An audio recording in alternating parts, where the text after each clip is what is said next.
I'm George Walker, and I'm the current chair of the Scottish Housing Regulator, or SHR as we're often called. I'm now approaching the end of my second term as the SHR chair, and board members are only allowed to spend up to 2 terms, so I will soon step down, sadly. But I have to say it's been a real honour to be the chair of SHR, and I've enjoyed every minute of it because I get to work with a great staff team and a great board team. Now, I joined SHR, or applied to join SHR anyway, because I really believe in the importance of social housing. It's so vital.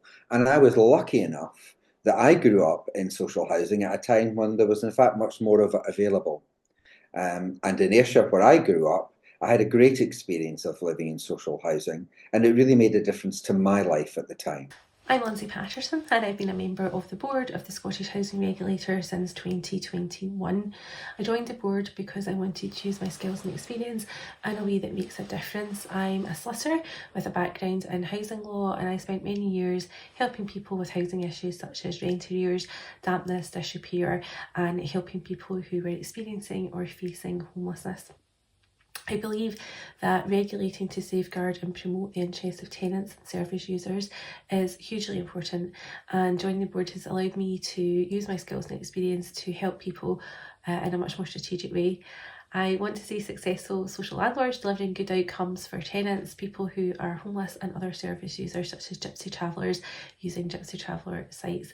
And I'm hugely proud to be part of an organisation that has the interests of tenants and service users right at the heart of what it does.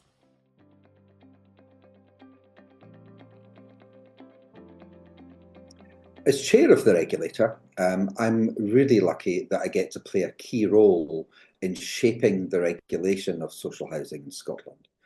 I don't think it will surprise you if I say that I spend a lot of time engaging with stakeholders, whether they be landlord representative bodies, tenant groups such as Tenants Together, or the Scottish Government and a whole array of other stakeholders. That's a really important part of the role, and you really need to be up for that. I must say it's a part of the role that I thoroughly enjoy, and it's so important. Last April, we published our new regulatory framework. It sets out how we will regulate over the next 5 years. We also recently published new indicators, which we will use to monitor landlords' performance against the Social Housing Charter. That includes key indicators on tenant and resident safety, things like fire and electrical safety, and also damp and mould. These are very key issues in housing. Both of these important pieces of work, of course, involved extensive consultation. We talked to tenants, to landlords, to representative bodies, to advisory groups and advice agencies, and of course many others. And I'm really grateful to everyone who participated, because that consultation and participation made the framework all the better. I'm also very happy to tell you that we're working very closely with the Scottish Human Rights Commission. That's especially around the services provided at sites for gypsy travellers by social landlords. So as a board member, I hope I've given you the sense that there's lots of exciting work to do, whether that's taking part in our regular board meetings, being part of our committee, such as Audit and Risk Committee, speaking at conferences, attending events, or meeting with a wide range of stakeholders that I've talked about. The variety of things we do is just enormous. Our board, I'm happy to say, comes from a very diverse background, diverse careers, experience, and perspectives. And I believe that diversity helps to bring really thorough, detailed discussions to the board table and helps us to reach better decisions. Prior to joining the board, I had no board experience, and being a part of the board has allowed me to meet a wide range of people and really expanded my own skills. I particularly enjoy representing the regulator at events, getting out and speaking to tenants, landlords, people that represent tenants, and a wide range of others across the sector has been really interesting and rewarding. I personally host our engagement meetings with advice agencies that assist people with homelessness, and that's been a really valuable insight into their perspectives.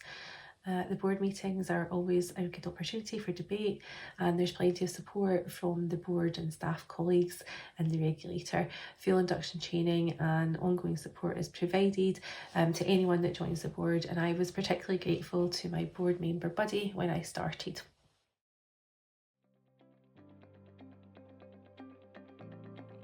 So I would encourage anyone who's interested in applying to take the time to get to know SHR.